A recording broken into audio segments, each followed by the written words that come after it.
48 heures après la fête de Tabaski, Dakar se met toujours dans une posture de ville morte. Tous les secteurs d'activité sont au ralenti. En ville, par exemple, seuls quelques commerçants ont ouvert leurs magasins. Même constat au rond-point Sandaga.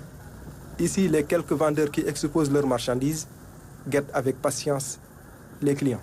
Le président de la République doit tenir un discours public pour inciter les citoyens au travail. Parce qu'on a constaté que certains Sénégalais manquent de rigueur et d'engagement dans le travail.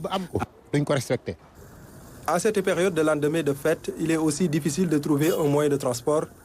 Cette fluidité de la circulation en mi-journée en pleine ville en est une illustration parfaite. C'est pas été facile pour moi personnellement, qui a eu à faire des sorties, qui a des courses à faire et tout. Déjà pour trouver le taxi, c'est Yango qui me sauve actuellement. Donc imaginez que c'est stressant, c'est assez stressant. Il faut jouer avec le temps, les rendez-vous.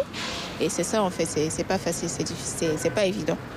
L'administration aussi ne fait pas exception.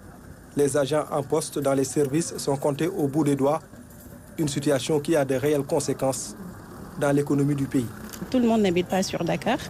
Je peux comprendre le lendemain que ça peut rouler au ralenti, mais que sur le lendemain, quand même, on doit pouvoir tout reprendre, que ce soit du côté de l'administration que même du commerce.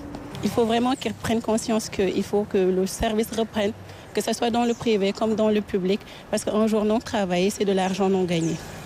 Au Sénégal, seul le jour de la Tabaski est retenu officiellement comme férié, mais dans la réalité, c'est tout autre.